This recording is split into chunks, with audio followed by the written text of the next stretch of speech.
11조와 헌금 1875년 부조와 선지자 381에서 408 그리스도의 교회의 사명은 멸망해가는 죄인을 구원하는 것이다.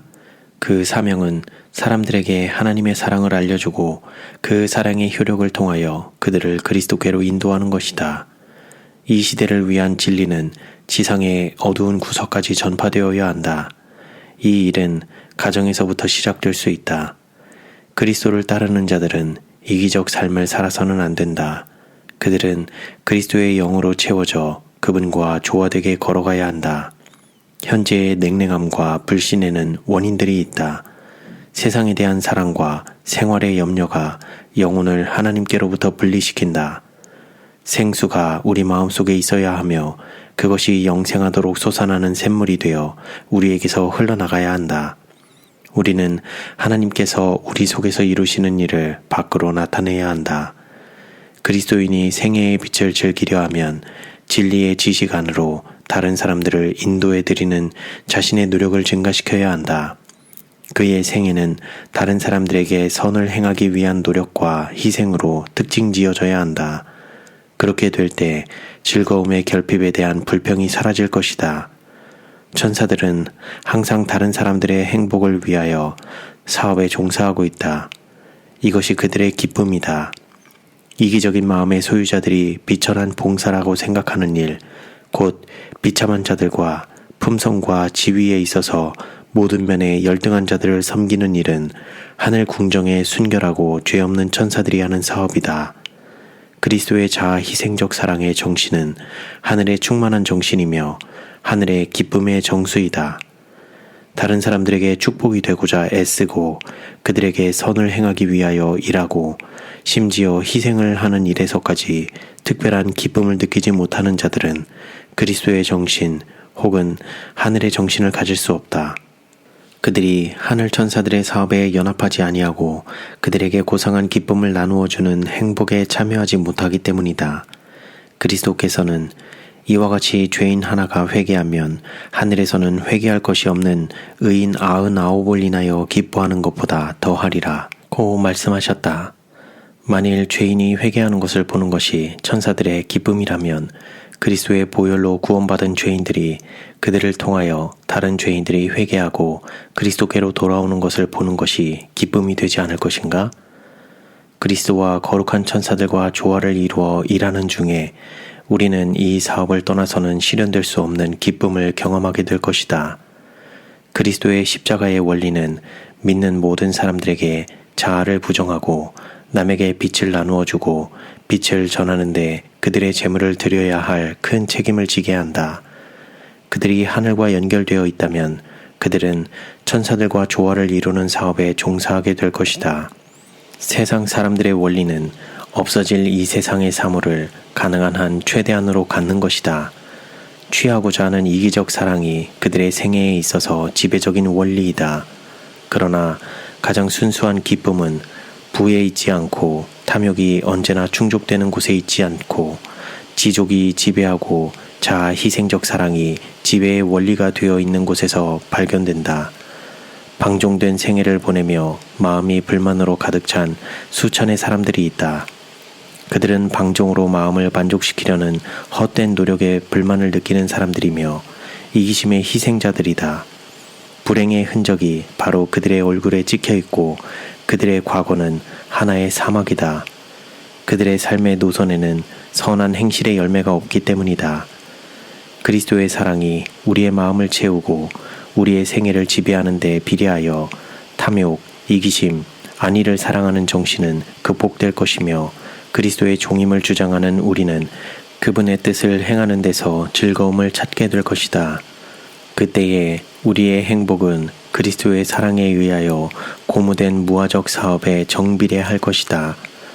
구속의 경륜을 통하여 하나님의 지혜는 모든 자선 사업이 그 세부에 이르기까지 2배로 축복을 받는 작용과 반작용의 법칙을 제정하셨다. 가난한 자들에게 주는 자는 다른 사람들을 축복하는 동시에 스스로가 더욱 큰 축복을 받게 된다. 하나님께서는 사람의 도움이 없어도 죄인을 구원하시는 당신의 목적을 달성할 수 있으셨다. 그러나 그분은 인간이 자아부정과 자존심을 개발할 수 있는 이 큰 사업의 한 부분을 맡아 행하지 않고서는 행복할 수 없음을 아셨다. 인간이 자선에 복된 결과를 잃지 않도록 하기 위해 우리 구주께서는 인간을 그분의 동역자의 명단에 올리는 계획을 세우셨다. 인간의 자선을 요구하는 일련의 환경을 통하여 그분은 인간에게 자선심을 배양할 수 있는 최선의 길을 주시고 인간으로 하여금 가난한 자를 도우며 하나님의 사업을 발전시키기 위하여 습관적으로 주게 하신다. 그분은 가난한 자들을 그분이 대표하는 자로서 보내신다. 그들의 필요에 따라 황폐된 이 세상은 그들에게 절실하게 필요한 진리를 제시하기 위한 재물과 영향력의 달란트를 우리에게서 끌어낸다. 우리의 노동력이나 자선을 통하여 이 요구에 유의할 때 우리는 우리를 위하여 가난하게 되신 그분의 형상으로 동화된다. 줌으로써 우리는 다른 사람들을 축복하며 참된 부를 쌓게 된다. 세속적 이익과 하늘의 보화. 교회 안에서 그리스도인 자손이 크게 부족되어 왔다. 하나님의 사업을 발전시키기 위하여 가장 좋은 일을 할 수 있었던 자들이 거의 아무 일도 하지 않았다. 하나님께서는 자비롭게도 한 부류의 사람들에게 진리의 지식을 알려주셔서 그들이 이 세상의 보화와 비교하여 그 진리의 무한한 가치를 깨닫게 하셨다. 예수님께서는 그들에게 나를 따라오너라고 말씀하셨다. 그분은 당신이 준비하신 만찬에 오도록 초청하심으로써 그들을 시험하고 계신다. 그분은 그들이 어떤 품성을 형성할 것인지, 그들이 자신의 이기적 유익을 영원한 부보다 더 가치 있게 볼 것인지 보고자 주시하고 계신다. 사랑하는 이 형제들 중 많은 사람들이 오늘날 그들의 행동을 통하여 다음의 비유에 언급된 바와 같이 변명을 하고 있다. 어떤 사람이 큰 잔치를 배설하고 많은 사람을 청하였더니 잔치할 시간에 그 청하였던 자들에게 종을 보내어 가로되 오소서 모든 것이 준비되었나이다 하매 다 일치하게 사양하여 하나는 가로되 나는 밭을 샀음에 불갑을 나가보아야 하겠으니 청컨대 나를 용서하도록 하라 하고 또 하나는 가로되 나는 소 5겨리를 샀음에 시험하러 가니 청컨대 나를 용서하도록 하라 하고 또 하나는 가로되 나는 장가 들었으니 그러므로 가지 못하겠노라 하는지라.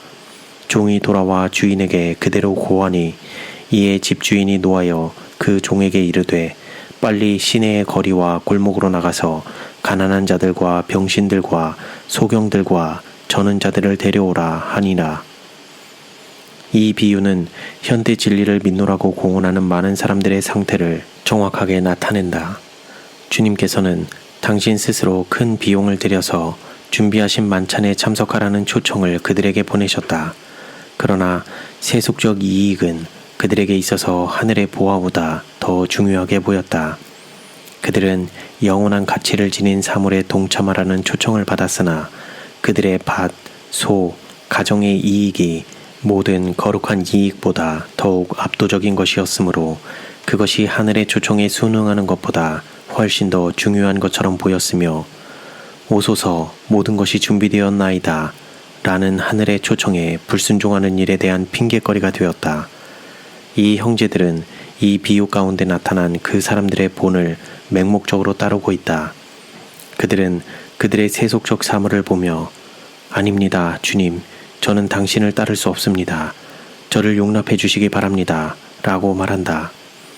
그들을 시험하기 위해 곧 하나님께 속한 것을 하나님께 돌리는지를 보기 위하여 하나님께서 그들에게 베푸신 바로 그 축복들을 그들은 진리의 요구에 순응할 수 없다는 핑계거리로 이용한다. 그들은 그들의 세속적 보화를 팔로 꽉 끌어안으며 나는 이것들을 돌봐야 합니다. 나는 이 생의 사물들을 등한히 할 수 없습니다. 이것은 나의 것입니다. 라고 말한다. 그리하여 이들의 마음은 단단한 대로처럼 감화를 받을 수 없게 되어버렸다.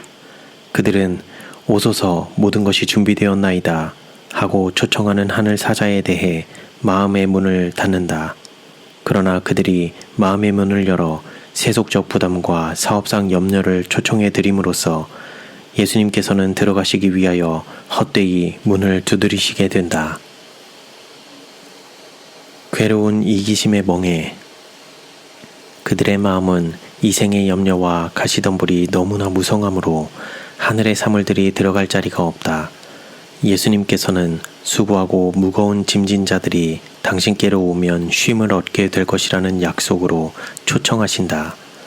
그분은 그들을 재물의 노예로 만드는 이기심과 탐욕의 괴로운 멍에를 바꾸라고 초청하신다. 그분께서 말씀하시는 멍에는 쉽고 그분의 짐은 가볍기 때문이다. 그분은 나는 마음이 온유하고 겸손하니 나의 멍에를 메고 내게 배우라. 그러면 너희 마음이 쉼을 얻으리 라고 말씀하신다.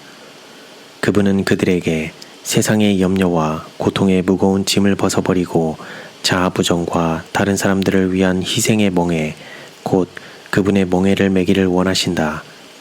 이 짐은 가볍다는 것이 판명될 것이다. 그리스도께서 주신 휴식을 받아들이기를 거절하고 이기적 만족을 위하여 돈을 모으는 계획에 온 정신을 몰두하면서 계속해서 괴로운 이기심의 멍에를 메는 사람은 그리스도의 멍에를 지고 그리스도께서 그들의 유익을 위하여 지으신 자아부정과 무아적 자선의 짐을 지는 중에 누리는 평안과 쉼을 경험하지 못한다. 세상에 대한 사랑이 마음을 점령하고 지배적인 정열이 될 때 하나님을 숭배할 여지가 없어진다. 왜냐하면 더욱 고상한 마음의 능력이 재물의 종이 되어 하늘이나 하나님께 대한 생각을 품을 수 없게 되기 때문이다. 마음은 하나님에 대한 기억을 상실하고 돈을 모으려는 생각으로 편협해지고 위축된다. 이기심과 세상에 대한 사랑 때문에 이 사람들은 이 마지막 시대를 위한 사업의 중요성에 대한 인식이 차츰 희미해져 간다. 그들은 하나님을 섬기는 일을 하도록 그들의 마음을 교육하지 않았다. 그들은 이 방면에 경험이 없다. 그들의 재물은 그들의 애정을 흡수했으며 구속의 경륜의 중요성을 잠식하였다. 그들의 세속적 계획은 증진되고 확대되는 한편 그들은 하나님의 사업을 확대하고 확장할 필요를 깨닫지 않는다.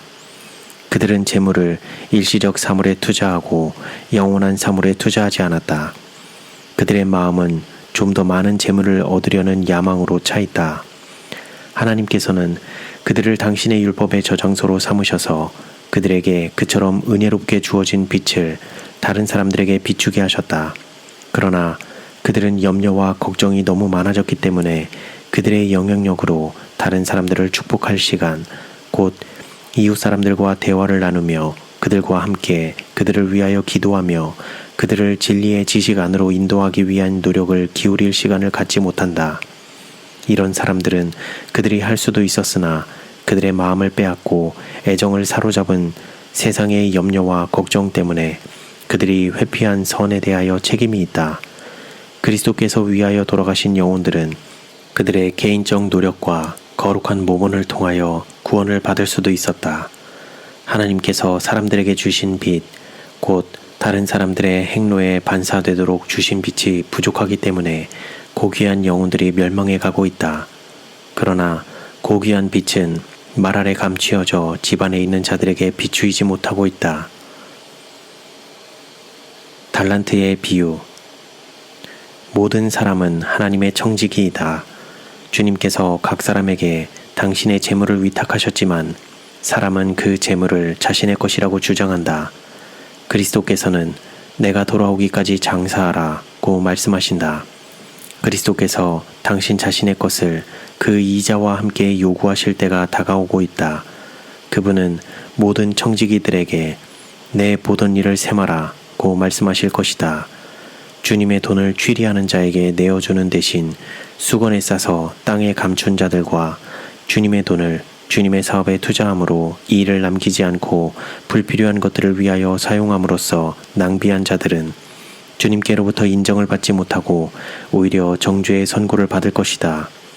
비유 중에 있는 무익한 종은 그 한 달란트를 하나님께로 다시 가져갔다. 그리고 그는 말하였다. 주여, 당신은 굳은 사람이라 심지 않은 데서 거두고 해치지 않은 데서 모으는 줄을 내가 알았으므로 두려워하여 나가서 당신의 달란트를 땅에 감추어 두었었나이다. 보소서, 당신의 것을 받으셨나이다. 그의 주인은 그의 말을 받아 말하였다.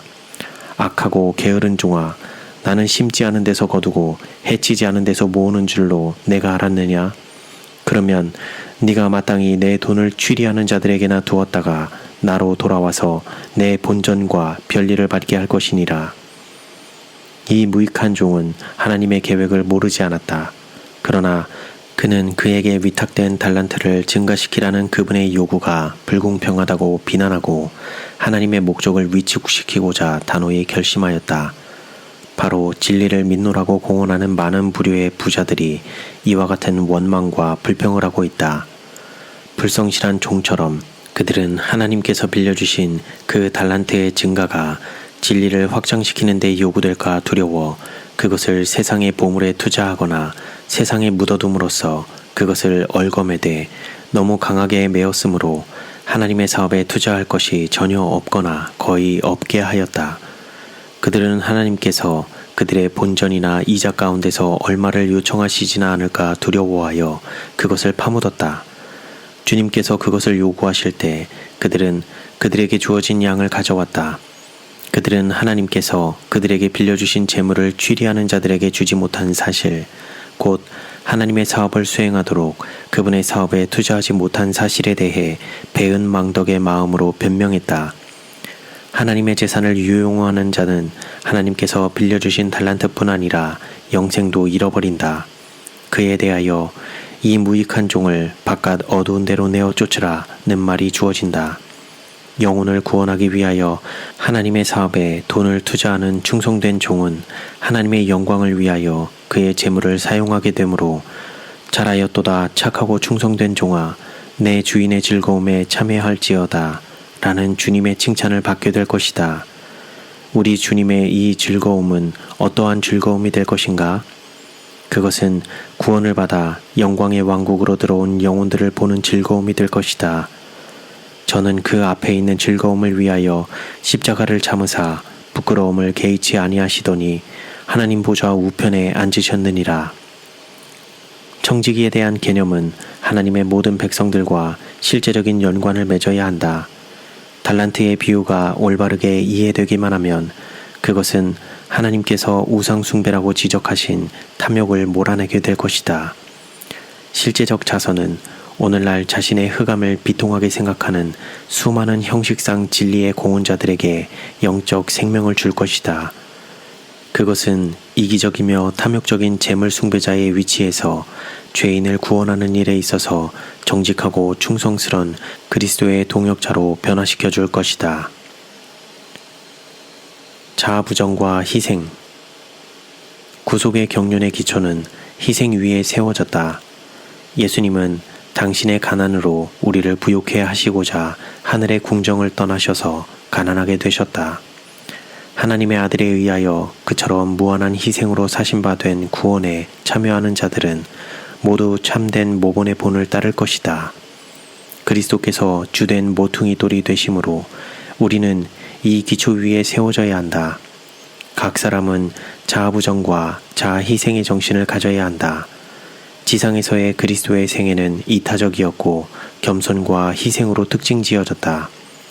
예수님께서 하늘에서 오셔서 그들에게 주시고자 한 큰 구원에 동참한 사람이 그들의 주님을 따르기 싫어하고 그분의 자아부정과 희생에 동참하기를 거절할 것인가?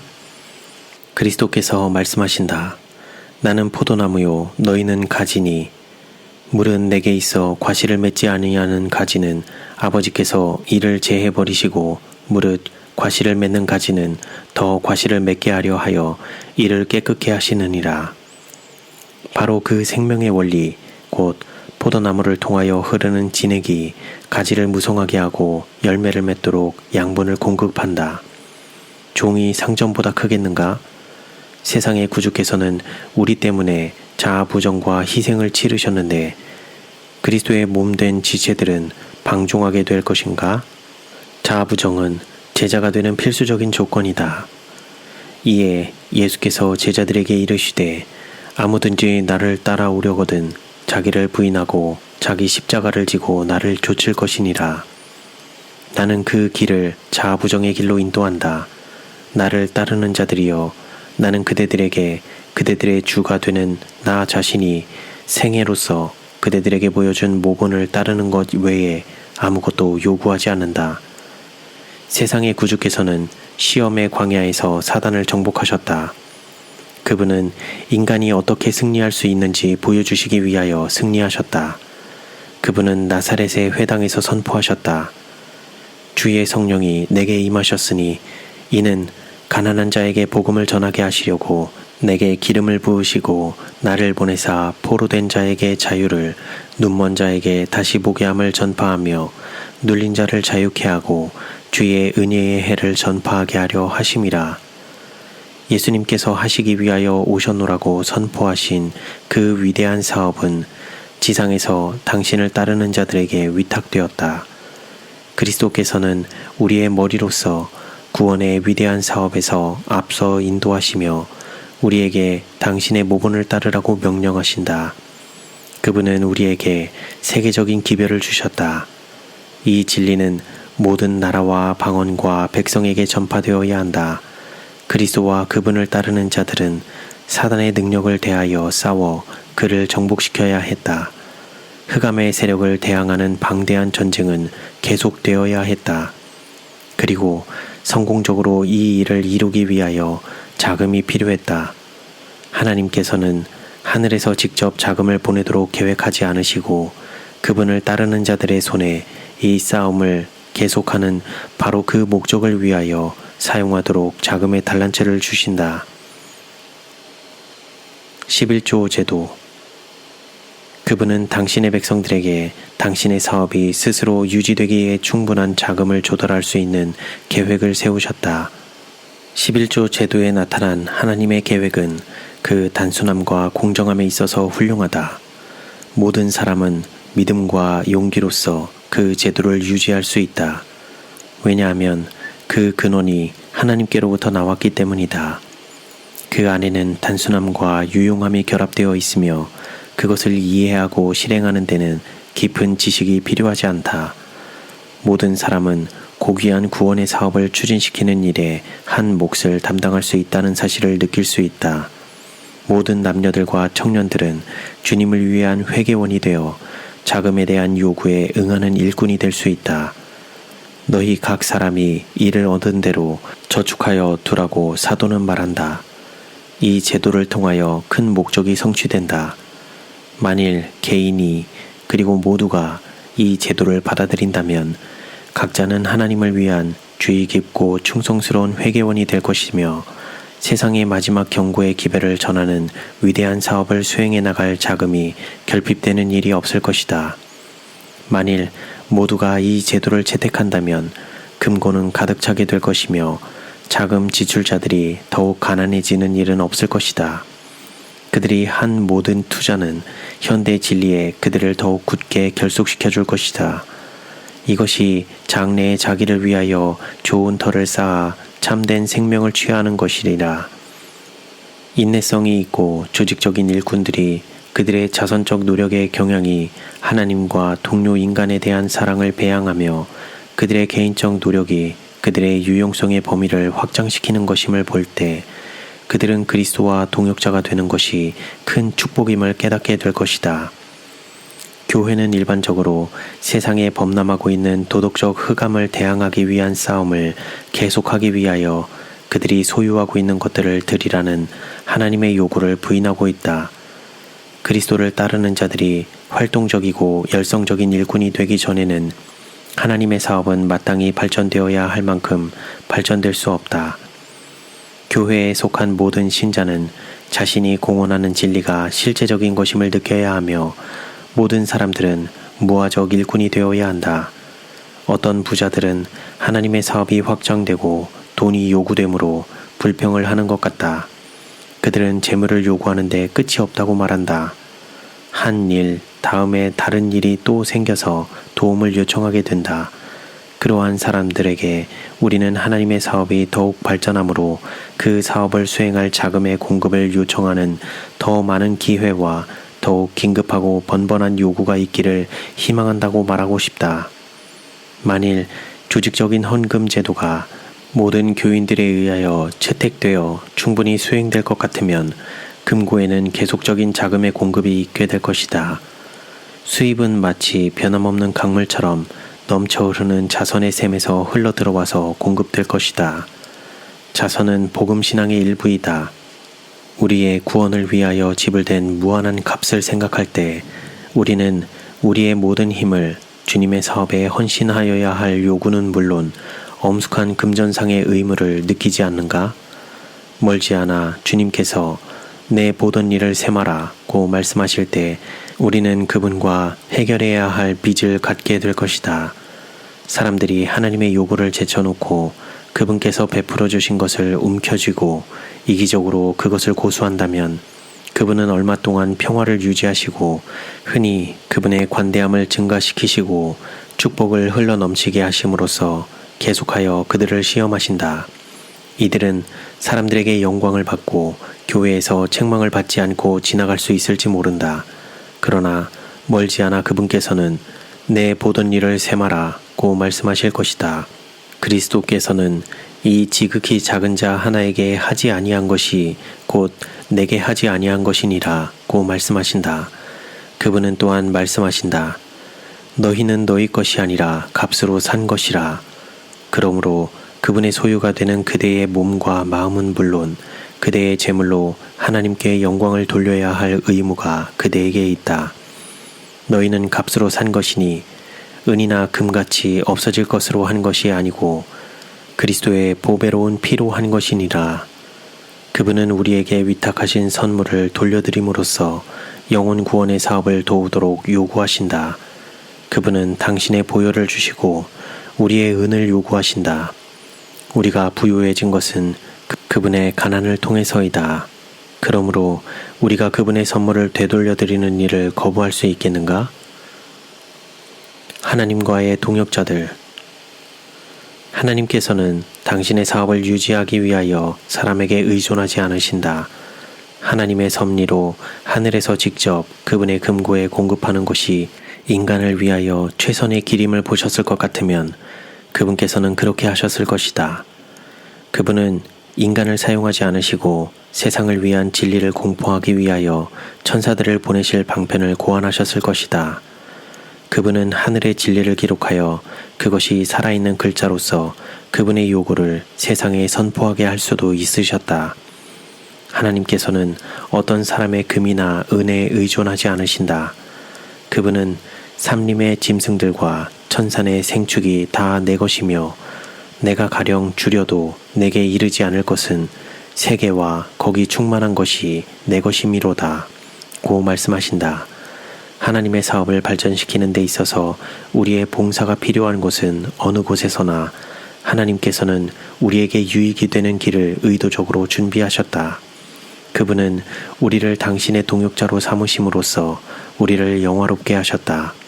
그분은 사람들이 계속적으로 자선의 활동을 하게 하시고자 사람들 사이에 협력이 필요하도록 정하셨다. 하나님께서는 당신의 현명한 섭리로서 가난한 자들을 언제나 우리 곁에 두셨다. 그리하여 우리가 세상의 여러 가지 형태의 결핍과 고난을 목격할 때 우리는 시험을 받고 그리스도인 품성을 개발할 수 있는 입장에 놓이게 된다. 그분은 우리에게서 그리스도인 동정과 사랑을 발휘하게 하고자 가난한 자들을 우리 가운데 두신다. 지식이 부족하여 멸망해 가는 죄인들은 사람들이 그들에게 진리의 빛을 전해주지 않으면 무지와 흑암 가운데 남아있게 된다.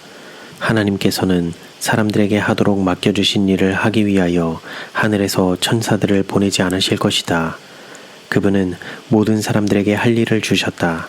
그러므로 그분께서는 그들을 시험하시고 그들이 참된 품성을 나타내도록 하셨다.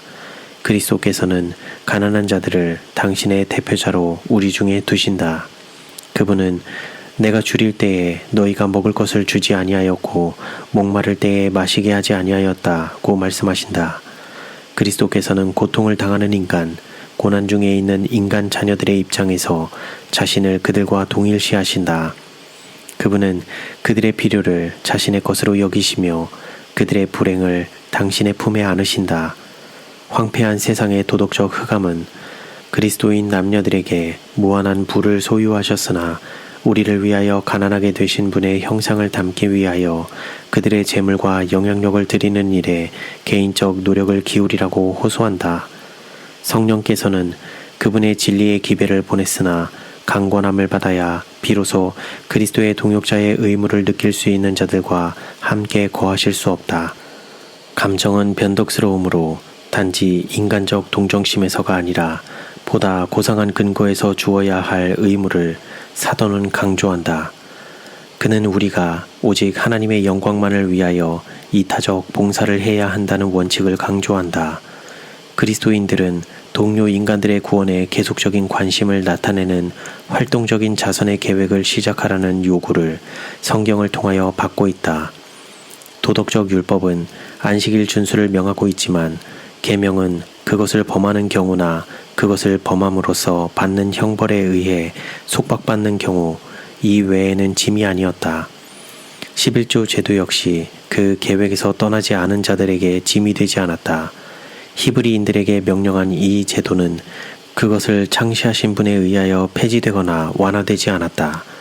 힘을 잃는 대신에 그것은 그리스도교 시대에 있어서 그리스도만을 통한 구원이 더욱 충만한 빛으로 드러남에 따라 더욱 온전히 수행되고 확대되어야 한다. 예수님께서는 율법사에게 영생을 얻는 조건이 계명의 특별한 요구를 생애에서 실천하는 것이라고 알려주셨는데 그 계명은 마음을 다하고 목숨을 다하고 뜻을 다하고 힘을 다하여 하나님을 사랑하고 이웃을 제 몸처럼 사랑하는 것으로 이루어졌다. 그리스도의 사망으로 표상적 제사제도가 폐지되었을 때에도 돌비에 새겨진 본래의 계명은 각 시대를 통하여 그것을 지키도록 요구하면서 변함없이 서 있었다. 그리스도교 시대에도 인간의 의무는 제한되지 않고 오히려 더욱 세밀하고 명백하게 드러났으며 단순하게 표현되었다. 확장된 복음은 그리스도의 사망 후에 투쟁을 계속할 준비를 더욱 크게 요구하게 되었다. 그러므로 자선의 법은 히브리 국가 때보다 더욱 절실히 필요하게 되었다. 오늘날 하나님께서는 어느 시대에 못지않게 더욱 큰 선물을 요구하신다. 그리스도께서 세우신 원리는 선물과 헌물이 받은 빚과 축복에 비례해야 한다는 것이다. 그분은 많이 맡은 자에게는 많이 달라 할 것이니라고 말씀하셨다. 그리스도교 시대의 축복을 받은 처음 제자들은 구제와 자선을 통하여 반응을 나타냈다. 그리스도께서 그분의 제자들을 떠나 승천하신 후에 성령이 내리심으로 제자들은 다른 사람들을 구원하기 위한 자아부정과 자아희생으로 인도되었다. 바울은 예루살렘의 가난한 성도들이 고통 중에 있을 때 자선사업에 대하여 이방의 그리스도인들에게 다음과 같이 편지하였다. 오직 너희는 믿음과 말과 지식과 모든 간절함과 우리를 사랑하는 이 모든 일에 풍성한 것 같이 이 은혜에도 풍성하게 할지니라. 여기에서 자선은 믿음과 사랑과 그리스도인의 근면과 어깨를 같이 하고 있다. 스스로 훌륭한 그리스도인이 될 수 있다고 생각하면서도 너그러움을 요구하시는 하나님의 요청에 귀와 마음을 닫는 자들은 두려운 기만에 빠져 있다. 진리를 사랑하노라고 크게 공언하고 말로는 진리가 전파되는 일에 흥미를 가지고 있노라고 하면서 그 일을 위하여 아무것도 하지 않는 자들이 있다. 그러한 자들의 믿음은 죽은 것이며 행함으로 온전해지지 않는다. 주님께서는 영혼을 회개시키되 탐욕의 세력 아래 남겨두는 그러한 실수는 결코 하지 않으신다. 아담의 때 이후로 11조 제도의 근원은 모세의 시대 이전으로 거슬러 올라간다. 확실한 제도가 모세에게 주어지기 전에도 하나님께서는 사람에게 종교적인 목적을 위한 헌물을 요구하셨다. 그 근원은 멀리 아담 시대까지 거슬러 올라간다. 하나님의 요구에 따라 그들은 그들에게 베푸신 하나님의 자비와 축복에 대한 감사의 마음을 헌물로 나타내어야 했다. 이 일은 그 후대에 계속해서 전승되었으며 지극히 높으신 하나님의 제사장 멜기세덱에게 11금을 드린 아브라함에 의해 실천되었다. 동일한 원칙이 욥의 시대에도 존재하였다. 돈 한 푼 없는 방랑자로 도망하는 중이었던 야곱이 한밤중에 베델에서 돌을 베게 하고 쓸쓸하게 혼자 누워 있을 때 그는 하나님께서 내게 주신 모든 것에서 10분의 1을 내가 반드시 하나님께 드리겠나이다 라고 주님께 약속하였다. 하나님께서는 사람들에게 바치도록 강요하지 않으신다. 그들이 드리는 모든 것은 자원에서 드리는 것이어야 한다. 그분은 당신의 창고가 마지못해 드린 헌물로 채워지게 하지 않으실 것이다.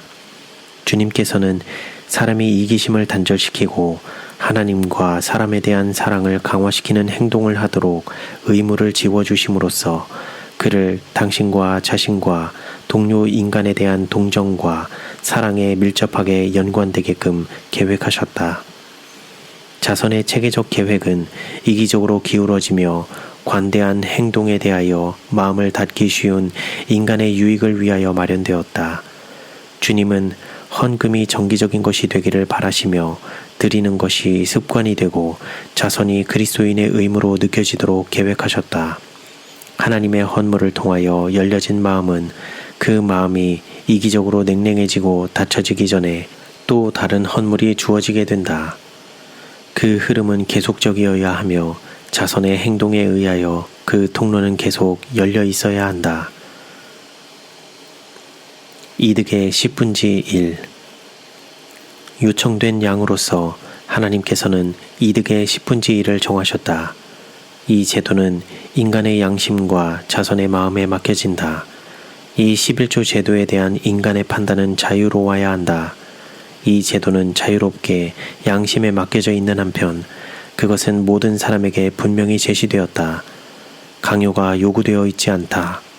하나님께서는 모세의 시대에 사람들에게 그들의 모든 이득의 10분의 1을 바치도록 요구하셨다. 그분은 이생의 사물과 달란트를 증가시켜 그분께 돌리도록 사람들에게 맡기셨다.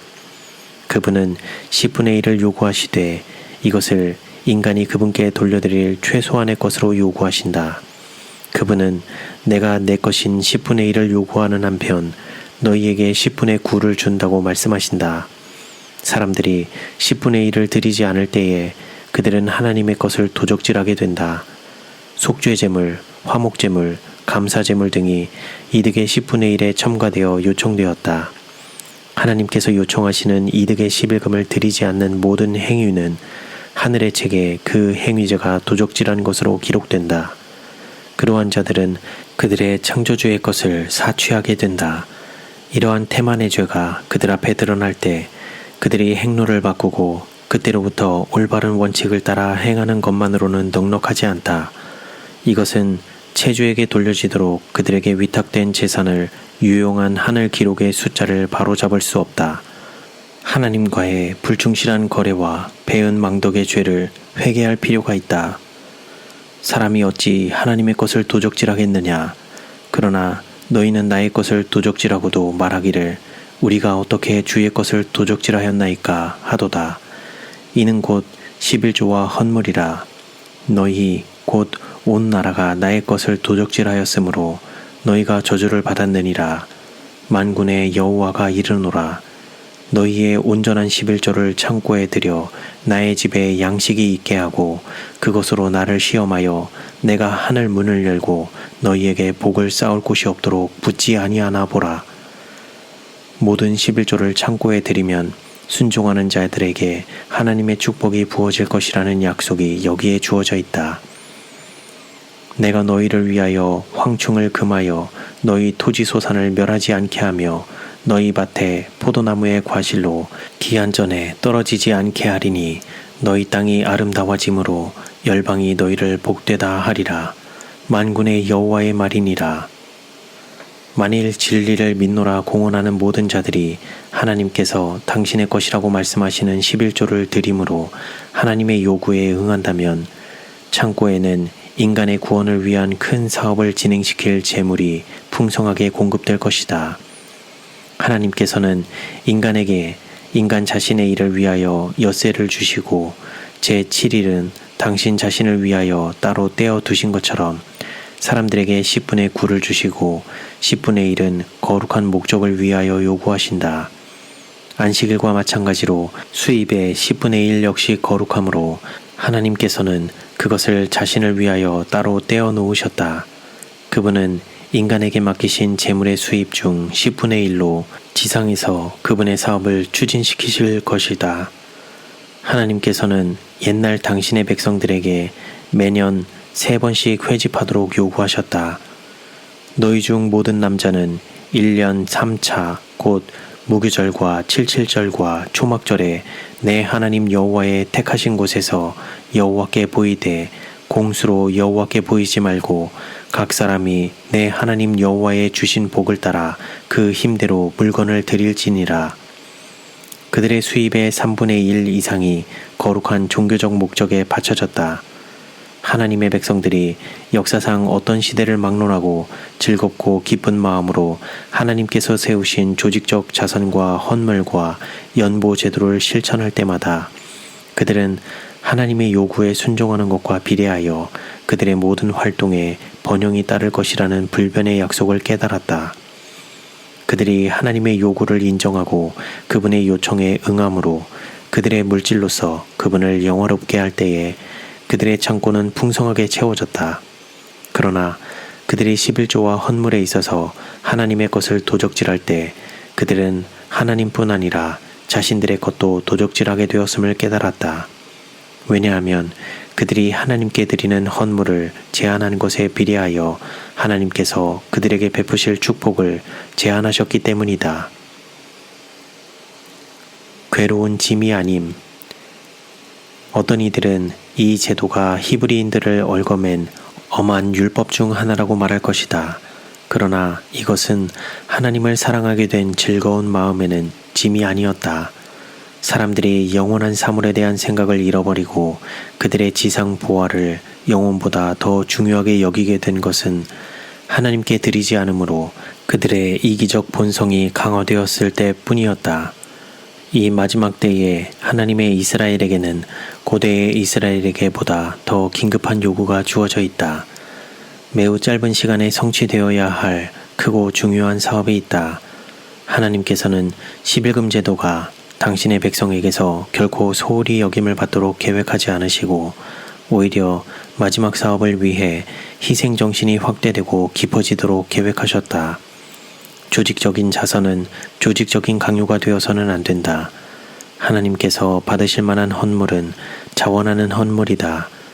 참된 그리스도인 자선은 감사하는 사랑의 원칙에서 흘러나온다.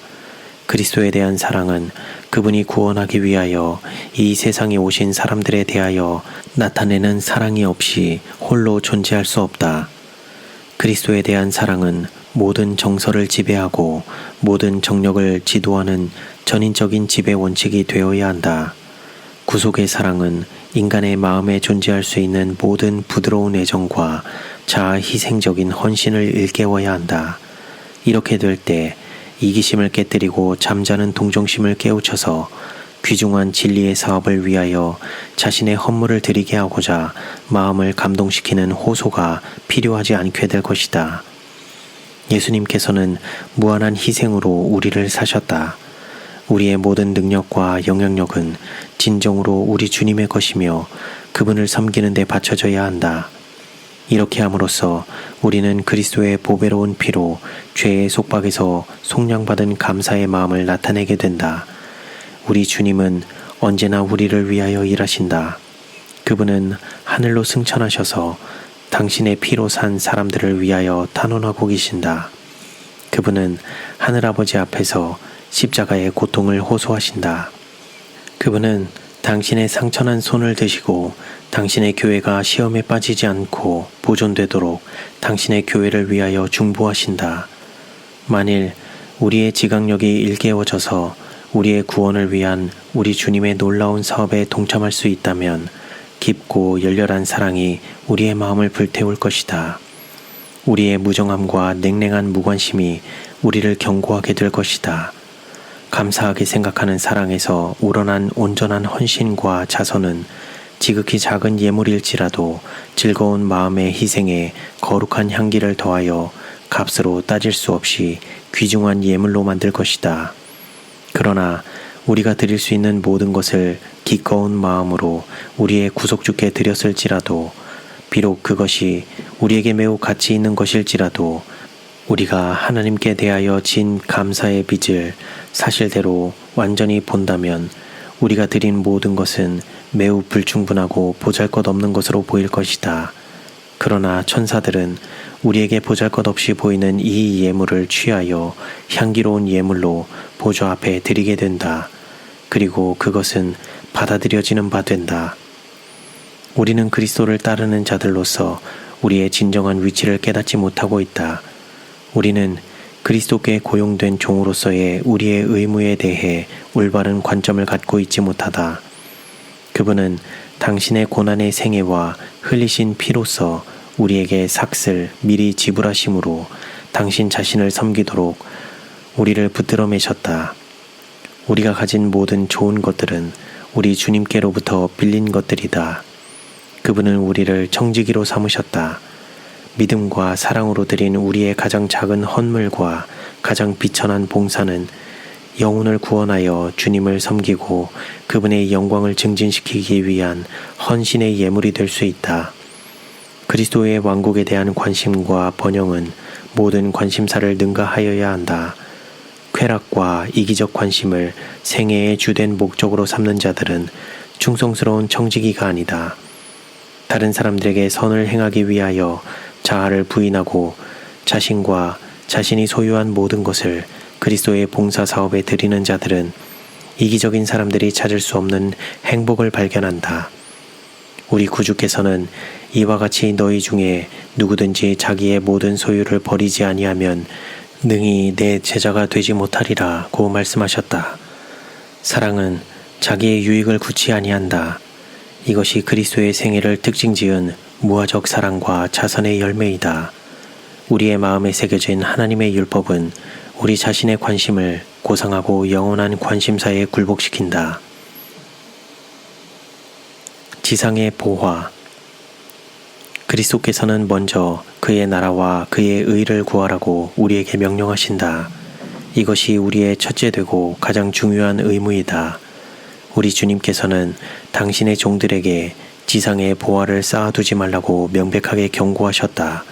그렇게 함으로 그들의 마음이 하늘의 사물보다 지상의 사물에 머무르게 될 것이기 때문이다. 여기서 가련한 많은 영혼들이 믿음의 파선을 당하였다. 그들은 우리 주님의 명백한 명령에 정면으로 반대되는 길을 따랐으며 돈에 대한 사랑이 그들의 생애에서 지배적 정렬이 되도록 허용하였다. 그들은 재물을 얻는 노력에 있어서 절제하지 않는다. 그들은 알코올 중독자가 술에 중독되듯이 불을 향한 그들의 비정상적인 욕망에 중독된다.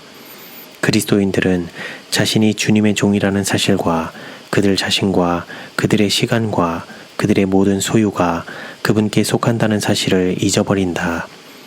많은 사람들은 사단이 그들의 돈을 금전상으로 최대의 이익을 얻을 수 있는 곳에 투자하도록 제시하는 기만적 유혹에 미혹당하며 대다수가 거기에 정복당한다. 극소수의 사람들만이 그들에 대한 하나님의 요구에 유의하여 그분의 사업의 필요를 채우는 것을 우선적 사업으로 삼고 그들의 욕구를 채우는 것을 마지막 일로 삼는다. 그들의 재물에 비례하여 하나님의 사업에 투자하는 자들이 거의 없다. 많은 사람들이 그들의 돈을 부동산에 붙들어 메어 놓았으므로 하나님의 사업에 투자하여 실제적으로 사용하기 위하여서는 그것을 팔지 않으면 안 된다.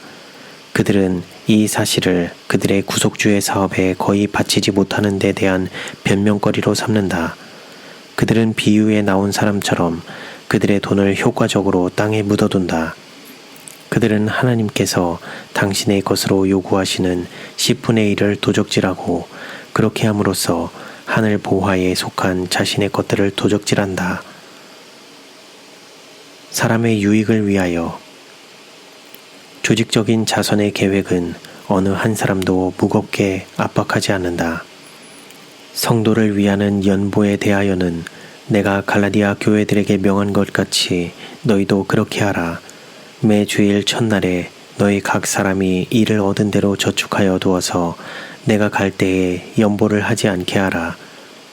가난한 자들도 주는 특권에서 제외되지 않는다. 부한 자들과 마찬가지로 그들도 이 사업에서 한 몫을 담당할 수 있다. 과부의 2렙돈에 대하여 그리스도께서 주신 교훈은 가난한 자들의 가장 적은 예물이라도 사랑의 마음으로 드려진 기꺼운 예물이면 부자의 가장 많은 헌금과 마찬가지로 받으시는 바 된다는 사실을 보여준다. 그리스도에 대한 사랑으로 드려진 가난한 자들의 예물은 성소의 저울에서 드려진 양에 의해서가 아니고 그 희생을 유발한 사랑에 의하여 계량될 것이다. 예수님의 약속은 풍부한 데서 드리는 부자에 의한 것과 마찬가지로 드릴 것을 거의 가지고 있지 못하나 그 적은 것을 기꺼이 드리는 가난한 사람에 의해서도 분명히 실현될 것이다. 가난한 자는 그가 가진 적은 것을 희생하되 그 희생을 진정으로 느끼게 된다. 부한 자는 풍부한 중에서 드림으로 부족도 느끼지 않고 그에게 진정으로 필요한 것은 아무것도 버리지 않지만 가난한 자는 자신의 안락을 위하여 필요한 것을 희생한다. 그러므로 가난한 자들의 예물에는 부자의 예물에서 발견할 수 없는 거룩함이 들어있다. 부자는 그 부유한 중에서 드리기 때문이다. 하나님의 섭리로 인간의 유익을 위하여 모든 체계적 자선의 계획이 마련되었다. 그분의 섭리는 결코 중단되지 않는다. 하나님의 종들이 공개된 그분의 섭리를 따를 것 같으면 모든 사람들이 활동적인 일꾼이 될 것이다. 하나님의 창고에 드리기를 거절하고 자녀들을 위하여 재물을 쌓아두는 자들은 자녀들의 영적 복지를 위태롭게 한다. 그들은 자신들에게 거치는 장애물이 되는 재물을 자녀들의 앞길에 놓는다. 자녀들은 그것에 걸려 넘어져 멸망할 수도 있다. 많은 사람들은 이 생의 사물에 대하여 큰 잘못을 범하고 있다. 그들은 하나님께서 그들에게 빌려준 재물을 올바로 사용함으로써 받을 수 있는 선한 것들을 자신들도 받고 다른 사람들에게도 나누어 주지 않고 절약함으로써 이기적이요 탐욕스러운 자가 된다. 그들은 자신이 사용하지도 못할 부를 쌓아두기 위하여 그들의 영적 복리를 등한히 함으로 신앙적 성장이 위축된다. 그들이 자녀들에게 유산을 남겨주는데 10중 8구 그 재물은 그들에게 저주가 되었던 것보다 상속을 받는 자들에게 더 큰 저주가 된다. 부모의 유산에 의존하는 자녀들은 흔히 이 생에서의 성공을 이루지 못하며 일반적으로 내세에서의 생명을 확보하는 일에도 완전히 실패한다. 부모들이 자녀들에게 남겨줄 수 있는 최선의 유산은 유용한 노동에 대한 지식과 사심없는 자선으로 특징 지어진 생애의 모본이다. 그러한 생애를 통하여 그들은 돈의 참된 가치를 깨닫게 된다. 돈은 오로지 자신의 부족과 다른 사람들의 필요를 채우고 하나님의 사업을 추진시키므로 성취되는 선을 이룰 때에만 올바른 평가를 받을 수 있다. 가난한 자들의 책임. 어떤 사람들은 그들이 가진 소유에 따라 기꺼이 바치되 그들이 많은 재물을 가지고 있지 않으므로 하나님께서 그들에게 더 이상은 요구하지 않으실 것이라고 생각한다. 그들의 수입은 가족의 필요를 채우고 나면 여유가 없다. 그러나 이런 사람들 중에 많은 사람들은 다음과 같이 자문하여 볼 것이다. 나는 과연 내가 가질 수 있었던 것에 따라 드리고 있는가? 하나님께서는 그들의 육체와 정신의 능력이 사용되도록 계획하셨다. 어떤 사람들은 하나님께서 그들에게 주신 능력을 최대한으로 증진시키지 않았다. 노동이 사람에게 지정되어 있다. 그것은 죄로 말미암아 필요하게 되었으므로 저주와 연결되었다. 인간의 지덕체의 복리에는 유용한 노동의 생애가 필요하게 되었다. 영감을 받은 바울은 게으르지 말라고 권면한다.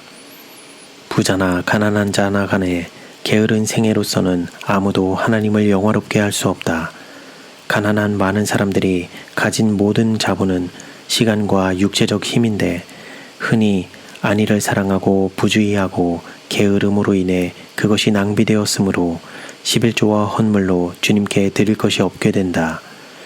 그리스도인 남성들이 최대한 효율적으로 노동할 지혜가 모자라고 그들의 심신의 능력을 현명하게 이용할 지혜가 결핍되어 있다면 그들은 형제들의 보다 나은 판단이 그들의 결핍을 채워주도록 겸손하고 온유한 마음으로 그들의 충고와 조언을 받아들여야 한다.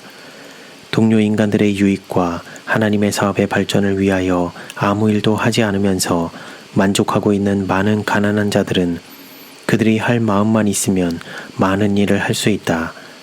부한 자들이 그들의 자본인 재물에 대하여 책임이 있는 것과 마찬가지로 그들은 그들의 자본이 되는 육체적 힘에 대하여 책임이 있다.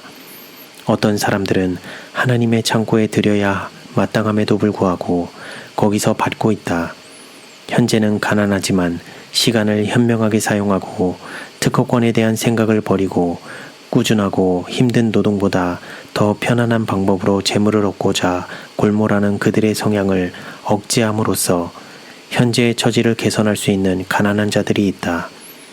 성공적인 생애를 못한 자들이 기꺼이 지도를 받는다면 그들은 자아부정과 엄격한 절약으로 자신을 훈련시키고 자선의 혜택을 받는 자가 아니라 오히려 나누어 주는 자의 만족을 누릴 수 있게 될 것이다. 게으른 종들이 많다. 만일 그들이 그들의 힘으로 할 수 있는 일을 한다면 그들은 다른 사람들을 돕는 일에 큰 축복을 경험함으로써 주는 것이 받는 것보다 복이 있다는 말을 진정으로 깨닫게 될 것이다. 올바로 발휘된 자선은 사람의 정신적, 도덕적 힘을 일으키고 하나님의 사업을 발전시키고 궁핍한 자를 축복하며 가장 건강에 좋은 행동을 하게 한다. 재물을 가진 자들이 그들이 사용하는 모든 돈에 대하여 하나님께 책임이 있음을 깨닫는다면 그들이 생각하는 욕망은 많이 줄어들 것이다. 만일 양심이 깨우쳐진다면 그 양심은 식욕, 교만, 허영, 쾌락에 대한 사랑 등을 만족시키기 위하여 쓸데없이 사용한 돈에 대하여 증거할 것이며 하나님의 사업에 사용되었어야 할 주님의 돈을 낭비한 사실을 보고하게 될 것이다. 주님의 재물을 낭비하는 자들은 멀지 않아 주님 앞에서 그들의 행동에 대해 설명해야 할 것이다. 부자에 대한 경고. 그리스도인임을 공언하는 자들이 몸을 치장하고 집을 꾸미고 허세를 부리고 식탁 위에 건강을 해치는 호화로운 음식을 차리는 데 돈을 덜 사용한다면 하나님의 창고에 많은 돈을 들일 수 있게 될 것이다. 이렇게 함으로 그들은 하늘과 부와 영광을 버리시고 우리를 위하여 가난하게 되어 우리로 영원한 부를 소유하게 하신 우리의 구속주를 닮게 된다. 우리가 너무 가난하여 하나님께서 요구하시는 11조와 헌물을 하나님께 성실하게 드릴 수 없다면 우리는 분명히 너무 가난하여 값비싼 옷을 입고 사치스러운 음식을 먹을 수 없게 될 것이다. 우리가 그렇게 한다면 우리를 즐겁게 하고 영화롭게 하는 해로운 방종에 주님의 돈을 낭비하게 된다. 우리는 하늘 왕국에 어떠한 보화를 확보하고 있는가? 우리는 하나님을 향하여 부유한가? 라고 성실하게 자문하여야 한다. 예수님께서는 제자들에게 탐욕에 대하여 하나의 교훈을 하셨다. 또 비유로 저희에게 일러 가라사대 한 부자가 그 밭에 소출이 풍성함에 심중에 생각하여 가로되 내가 곡식 쌓아둘 곳이 없으니 어찌할꼬 하고 또 가로되 내가 이렇게 하리라 내 곡간을 헐고 더 크게 짓고 내 모든 곡식과 물건을 거기 쌓아두리라. 또 내가 내 영혼에게 이르되 영혼아 여러 해 쓸 물건을 많이 쌓아두었으니 평안히 쉬고 먹고 마시고 즐거워하자 하리라 하되 하나님은 이르시되 어리석은 자여 오늘 밤에 내 영혼을 도로 찾으리니 그러면 내 예비한 것이 네 것이 되겠느냐 하셨으니 자기를 위하여 재물을 쌓아두고 하나님께 대하여 부요치 못한 자가 이와 같으니라. 인생의 장수와 행복은 우리가 이 땅에서 소유한 재물의 양에 좌우되는 것이 아니다. 이 어리석은 부자는 지독한 이기심으로 자신이 사용할 수 없는 재물을 스스로를 위하여 쌓아두었다. 그는 오로지 자신만을 위하여 살았다. 그는 장사로서 부당한 이득을 취하였고 철저하게 애누리를 하였으며 하나님의 자비와 사랑을 발휘하지 않았다. 그는 증가하는 세상 재물에 덧붙이기 위하여 고아와 과부의 것을 도적질하고 동료 인간들에게서 사취하였다. 그는 헤어지지 않는 하늘의 전대에 그의 보물을 쌓을 수도 있었으나 이기심 때문에 두 세상을 다 잃어버렸다. 하나님께서 맡기신 재물을 하나님의 영광을 위하여 겸손하게 사용한 자들은 멀지 않아 잘하였도다 착하고 충성된 종아 내 주인의 즐거움에 참여할지어다 는 축복과 함께 주님의 손으로부터 그들의 보물을 받게 될 것이다. 사람의 구원을 위하여 이루어진 무한한 희생을 생각할 때 우리는 놀라움에 사로잡히게 된다. 이기심이 인간의 마음속에서 승리를 얻기 위해 아우성칠 때 또한 선한 사업에 있어서 마땅히 담당해야 할 몫을 거절하고 싶은 유혹을 느낄 때 그들은 하늘의 무한한 보화로 부요하셨던 분께서 그 모든 것을 버리고 가난하게 되셨음을 생각하고 올바른 원칙을 강화해야 할 것이다. 그분에게는 머리 둘 곳도 없으셨다. 이 모든 희생은 우리를 위한 것으로서 우리로 하여금 영원한 부를 소유하게 하시기 위함이었다. 그리스도께서는 그분의 모든 제자들이 최종적으로 당신과 함께 높임을 받으려면 반드시 걸어가야 할 자아부정과 희생의 길을 친히 걸으셨다. 그분은 인간이 당해야 할 슬픔을 당신의 마음으로 당하셨다. 세상에 속한 사람들의 마음은 흔히 둔하여진다. 그들은 오직 하늘의 사물의 영광과 가치를 가리우는 지상의 사물만 볼 수 있다. 사람들은 세상의 이득을 위하여 지상과 해상을 두루다니며 그들의 목적을 달성하기 위하여 가난과 고난을 참아내지만 하늘의 매력에서는 돌아서며 영원한 부는 아랑곳하지 않는다. 비교적 가난한 사람들이 흔히 하나님의 사업을 유지하기 위해 가장 많은 일을 한다. 그들은 그들의 적은 소유에 관대하게 드린다. 그들은 계속적인 관대한 행동을 통하여 그들의 후한 마음의 동기를 강화시킨다. 수입에 빠듯하게 지출이 이루어질 때 세상의 부를 향한 그들의 정열은 발붙일 자리나 강화될 기회를 갖지 못할 것이다. 그러나 많은 사람들은 지상의 부를 모으기 시작할 때 그들이 특정한 금액을 모을 때까지 얼마의 시간이 걸릴 것이라는 계산을 하게 된다. 자신을 위한 부를 쌓고자 염려하는 중에 그들은 하나님을 향하여 부요하게 되지 못한다. 그들의 자선은 그들의 재물의 축적과 보조를 같이 하지 않는다. 부를 향한 그들의 정열이 증가함에 따라 그들의 애정은 그들의 보화에 얽매인다. 재산의 증가는 더 많은 것을 바라는 열렬한 욕구를 강화하여 마침내 어떤 사람들은 주님께 11조를 드리는 것이 심하고 불공평한 세금이라고 생각하게 된다. 영감의 말씀은 재물이 늘어도 거기 치심치 말지어다 라고 하였다. 많은 사람들은 말한다. 내가 만일 아무개처럼 부하다면 하나님의 창고에 여러 배의 예물을 드릴 것이다. 나는 하나님의 사업을 발전시키는 데만 나의 재물을 사용하겠다. 하나님께서는 이런 사람들 중 어떤 이들을 부하게 하심으로 시험하셨다. 그러나 부와 함께 더욱 격렬한 시험이 이르러 오자 그들의 자손은 그들이 가난할 때보다 훨씬 줄어들었다.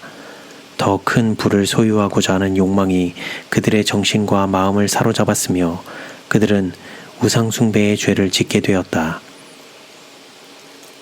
온전한 충성. 충성스러운 순종의 상급으로 무한한 부와 당신의 나라에서의 영생의 축복을 인간들에게 제시하는 분께서는 나뉘어진 마음을 받지 않으실 것이다.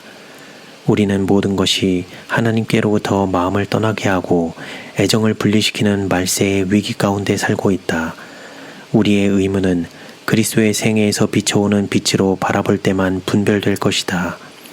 태양이 동쪽에서 떠서 서쪽을 향하여 지나가면서 온 세상을 빛으로 채우듯이 그리스도를 진실하게 따르는 자들은 세상의 빛이 될 것이다. 그는 그에게서 발산되는 빗줄기에 의하여 흑암에 놓인 자들이 빛과 온기를 받도록 밝고 빛나는 빛으로서 세상에 나아가게 될 것이다. 그리스도께서는 당신을 따르는 자들에게 너희는 세상의 빛이라 산 위에 있는 동네가 숨기우지 못할 것이요 라고 말씀하신다. 우리의 크신 모본자께서는 자아를 부정하셨다. 그렇다면 그분을 따르노라고 공언하는 자들의 행동 노선이 그분의 것과 그처럼 현저하게 대조적이어야 하겠는가? 구주께서는 멸망해가는 세상을 위하여 당신 자신까지도 아끼지 아니하시고 모든 것을 내어주셨다. 하나님의 교회는 잠자고 있다. 그들은 무활동으로 인하여 약화되어 있다. 세상의 여러 곳에서 와서 우리를 도우라 는 음성이 우리에게 쇄도하고 있으나 이에 반응하는 행동이 없다. 때때로 연약한 노력이 기울여지고 있으며 소수만이 그들의 주님과 동역자가 됨을 보여주고 있으나 흔히 그러한 자들은 거의 홀로 애쓰도록 방치되어 있다. 이 모든 외국의 넓은 일터에 우리 백성들로부터 한 선교사만이 보냄을 받아 일하고 있다. 진리는 강력하나 실천되지 않고 있다. 제단에 헌금을 드리는 것만으로는 충분하지 않다. 하나님께서는 다른 나라와 방언과 백성들에게 진리를 전할 지원자, 곧 사람을 부르고 계신다. 우리에게 현저한 승리를 가져다 줄 것은 우리의 수요나 부가 아니라 사업에 대한 헌신, 도덕적 용기, 영혼에 대한 열렬한 사랑, 지칠 줄 모르고 쇠하지 않는 열심이다. 자선의 축복. 그들의 신앙을 유지하기 위하여 계속적으로 세금을 바쳐야 했다는 이유로 유대 백성을 동정을 받아야 할 백성으로 보는 사람들이 많이 있으나 인간을 창조하시고 그가 누리는 모든 축복을 베푸신 하나님께서는 무엇이 그에게 최선의 길인지 아셨다. 그분은 당신의 축복을 통하여 인간의 10분의 9를 당신의 축복이 결여된 전체의 금액보다 더욱 그들에게 가치 있게 하셨다. 어떤 사람이라도 이기심으로 하나님의 것을 도적질하거나 불완전한 헌물을 가져간다면 재앙과 손실이 분명히 따를 것이다. 하나님께서는 마음의 동기를 아신다. 그분은 사람들의 목적을 아시며 하나님께서 보시기에 적당한 때에 사람들의 행위대로 보상하실 것이다. 11조를 드리는 특별한 제도는 하나님의 계명과 마찬가지로 견고한 원칙 위에 세워졌다. 이 11조 제도는 유대인들에게 축복이 되었다. 그렇지 않았다면 하나님께서 그 제도를 그들에게 주지 아니하셨을 것이다. 이 제도는 또한 세상 끝날까지 그것을 실천하는 자들에게 축복이 될 것이다. 우리의 하늘아버지께서는 당신 자신을 부유하게 하시고자 체계적인 자선 계획을 창시하시는 것이 아니라 사람에게 큰 축복이 되도록 고안하셨다. 그분은 이 체계적인 자선이 바로 사람에게 필요한 것임을 보셨다. 하나님의 사업을 유지하는 데 있어서 가장 체계적이고 관대한 교회들이 영적으로 가장 번영한다. 그리스도를 따르는 자의 진정한 관대함은 자신의 관심을 주님의 그것과 일치시킨다. 유대인들과 마지막 때까지 있을 당신의 백성을 취급함에 있어서 그분은 그들의 수입에 비례되는 체계적인 자선을 요구하신다. 구원의 계획은 하나님의 아들의 무한한 희생에 의하여 세워졌다. 그리스도의 십자가에서 비춰오는 복음의 빛은 이기심을 책망하며 관대함과 자선을 격려한다. 드리라는 요청이 증가하는 것은 슬퍼할 일이 아니다. 하나님은 당신의 섭리로 당신의 백성을 그들의 제한된 행동 영역에서 불러내어 더욱 큰 사업을 하게 하신다. 도덕적 흑암이 세상을 덮고 있는 이 때에 제한 없는 노력이 요구되고 있다.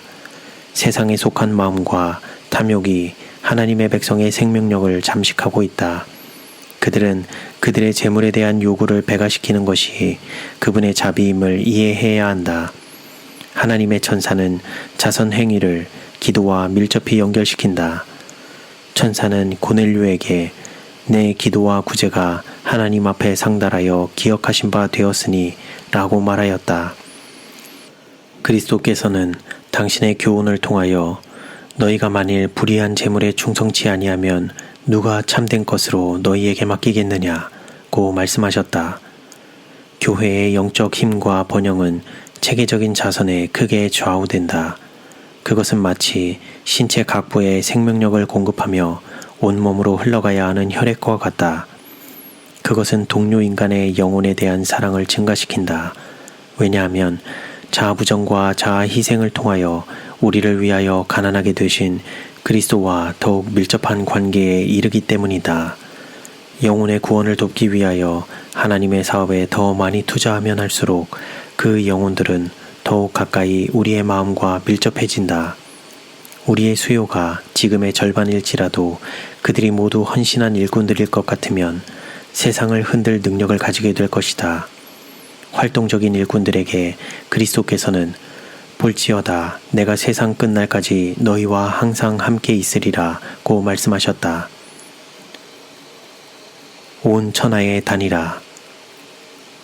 우리는 이기적 동기, 고집, 편견에 의해 일어나는 반대를 만나게 될 것이다. 그러나 불굴의 용기와 산 믿음을 가지고 우리는 모든 물가에 씨를 뿌려야 한다. 사단의 부하들은 만만치 않다. 그러나 우리는 그들을 만나 그들과 싸워야 한다. 우리의 사업은 우리 자신의 나라에 국한되어서는 안 된다. 세계는 우리의 일터이며 곡식은 무르익어 있다. 승천하시기 직전에 그리스도께서 제자들에게 주신 명령은 너희는 온 천하에 다니며 만민에게 복음을 전파하라는 것이었다. 우리 교역자들 중에 어떤 이들이 외관상으로 약간의 노력만을 기울이며 그들의 노력에 대한 열매를 거의 거두지 못한 채 교회들을 맴도는 것을 볼 때 우리는 말할 수 없는 고통을 느낀다. 우리의 일터는 온 세계이다. 그들로 하여금 믿지 않는 세계로 나가서 영혼을 진리 안으로 돌아오게 하는 사업을 하게 하라. 우리는 우리 형제 자매들에게 하나님의 명령을 따라 독자를 드리기 위하여 모리아 산으로 올라가는 아브라함의 모본을 제시하는 바이다. 여기에는 순종과 희생이 있었다. 모세는 왕궁에 거했으며 장래의 왕관이 그의 앞에 놓여 있었다. 그러나 그는 유혹적인 뇌물에서 돌아서고 바로의 공주의 아들이라 칭함을 거절하고 도리어 하나님의 백성과 함께 고난받기를 잠시 죄악의 낙을 누리는 것보다 더 좋아하고 그리스도를 위하여 받는 능욕을 애굽의 모든 보화보다 더 큰 재물로 여겼으니 이는 상주심을 바라봄이라. 사도들은 그리스도의 이름을 위하여 능욕당할 가치가 있는 자로 인정받는 것을 즐거워하고 자신의 생명을 귀한 것으로 여기지 않았다. 바울과 실라는 모든 것을 잃어버렸다. 그들은 채찍으로 맞고 감옥의 차가운 마룻바닥에 가장 고통스러운 자세로 우악스럽게 던져졌으며 그들의 발은 들린 채 착고에 채워져 있었다. 그러나 원망과 불평의 소리가 간수들의 귀에 들렸던가? 결코 그렇지 않다. 한밤중에 정적을 깨고 기쁨에 넘치는 노래와 하나님을 찬양하는 음성이 감옥 속에서 흘러나왔다. 이 제자들은 그들이 위하여 고통을 당하고 있는 구주의 사업에 대한 진실하고 깊은 사랑으로 격려되었다. 하나님의 진리가 우리의 마음을 채우고 우리의 애정을 흡수하고 우리의 삶을 지배할 때 우리 역시 진리를 위하여 고난받기를 기쁘게 여길 것이다. 어떤 감옥의 벽이나 순교자의 화영조도 이 큰 사업에 가담한 우리를 두렵게 하거나 방해하지 못할 것이다. 오, 내 영혼아, 갈바리로 오라. 하나님의 아들의 비천한 생애를 주목하라. 그분은 간고를 많이 겪었으며 질고를 아는 자였다. 그분이 당하신 치욕과 갈바리의 고통을 보고 자아부정이 무엇인지를 배우라. 우리가 궁핍을 당하고 있는가? 하늘의 임금 그리스도께서도 그러하셨다. 그러나 그분의 가난은 우리를 위한 것이었다. 우리가 부자들의 계층에 속하는가? 그분도 그러하셨다. 그러나 그분은 우리가 그분의 가난을 통하여 부유하게 되도록 하시고자 우리를 위하여 가난하게 되기로 하셨다. 그리스도 안에서 자아부정이 예시되었다. 그분의 희생은 그분이 하늘 궁정을 떠나 악한 자들에 의하여 범죄자처럼 고난을 당하시고 죄인으로 선고되고 범죄자로서 죽음에 넘겨진 데에 있는 것이 아니라 세상의 죄짐을 지신 데에 있다. 그리스도의 생애는 우리의 무관심과 냉정을 책망한다. 우리는 사단이 자기 때가 얼마 남지 않은 것을 알므로 크게 분내어 내려온 세상 끝에 접근해 있다. 사단은 멸망해 가는 자들 가운데서 모든 불의의 속임수로 활동하고 있다. 우리의 인도자께서는 우리가 활력을 가지고 그 싸움을 싸우도록 우리의 손에 그 투쟁을 맡기셨다. 우리가 만일 깨어 있었다면 성취했을 분량의 20분의 1도 이루지 못하고 있다. 우리 구주께서 당신의 생애를 통하여 모본을 보이신 자아부정의 정신의 결핍과 안일에 대한 사랑 때문에 사업은 지연되고 있다. 그리스도의 동역자로서 최대의 노력을 기울일 필요를 느끼는 사람들이 부족하다. 출판 사업은 축소되어야 할 것이 아니라 배가 되어야 한다. 진리를 전파하는 사업에 우리 청년들을 준비시키는 교육을 위하여 곳곳에 학교를 세워야 한다. 이미 상당한 시간이 낭비되었으며 천사들은 우리의 태만에 대한 기록을 하늘로 가져간다. 헌신하지 못한 채 졸고 있는 우리의 상태 때문에 우리는 우리의 현재의 필요를 채우는 일에 우리를 도울 자격을 가진 사람들을 통하여 하나님께서 베푸신 귀중한 기회를 상실하였다. 다른 나라에 복음을 전하는 일에 있어서 아프리카에서 일하던 경험 많은 선교사 한나 모아로 하여금 오늘날 우리를 돕도록 하는 것이 얼마나 필요한가? 선교지에 대한 그의 방대한 지식은 이제 우리가 접근할 수 없는 다른 방언의 백성들에게 우리로 하여금 접근할 수 있게 해주었을 것이다. 하나님께서는 현재 우리가 당하는 위기를 대처하도록 우리에게 이 선물을 주셨다. 그러나 우리는 이 선물을 소중히 여기지 않았으며 그분께서는 그를 우리 중에서 취하여 가셨다. 그는 이제 수고에서 벗어나 잠들어 있으나 그의 자아부정의 사업이 그를 따른다. 거대한 추수장에서 다른 민족과 지방에 접근하는 방법에 대한 지식이 결핍하므로 우리의 선교 사업이 지연되어야 한다는 사실은 통탄할 일이다. 우리가 깨어 있었다면 현재 우리가 소유하게 되었을 어떤 선물들을 우리가 상실하였기 때문에 우리는 심령의 고통을 느낀다. 일꾼들은 희어져 거두게 된 추수장으로 나아갈 수 없었다. 하나님의 백성들은 하나님 앞에 마음을 낮추고 가장 깊은 겸비로 우리의 무정함과 이기적 방종을 용서해 주시고 태만이한 의무와 활용하지 아니한 특권에 대한 부끄러운 기록을 지워주시도록 주님께 기도해야 한다. 참된 그리스도인은 갈바리의 십자가를 숙고하는 가운데 그에게 아무런 희생이 되지 않는 범위 안에 그의 예물을 제한하고자 하는 생각을 버리고 다음과 같은 나팔 소리를 듣게 될 것이다. 가라, 내 포도원에서 일하라. 멀지 않아 쉼이 있으리. 승천하시고자 할 때 예수님께서는 추수할 들판을 가리키시며 당신을 따르는 자들에게 말씀하셨다. 너희는 온 천하에 다니며 복음을 전파하라. 너희가 거저 받았으니 거저 주어라. 우리는 유실되고 있는 수확물을 거두기 위하여 자아를 부정할 것인가? 하나님께서는 영향력과 재물의 달란트를 요구하신다. 우리는 순종하기를 거절할 것인가? 우리의 하늘아버지께서는 선물을 주시고 그 일부를 되돌려 주도록 요구하신다. 그리하여 그분은 우리가 영생의 선물을 받을 가치가 있는지를 시험하신다. 작은 어린이들의 예물도 하나님께 간합될 수 있으며 그분께서 기뻐하시는 것이다. 예물의 가치는 예물을 드린 정신과 일치될 것이다. 사도가 제시한 법칙에 따라 매주 소액을 따로 떼어놓는 가난한 자들은 창고를 채우는 데 도움이 되며 그들의 예물은 온전히 하나님께 받으실 만한 것이다. 왜냐하면 그들은 그들보다 부유한 형제와 동일하거나 그들보다 더욱 큰 희생을 했기 때문이다. 조직적인 자선 계획은 불필요한 것들을 위하여 돈을 낭비하고자 하는 유혹에서 모든 가족들을 지켜주는 방비의 수단이 되고 특히 부자들에게는 그들을 사치에 방종하는 일에서 보호하는 축복이 될 것이다.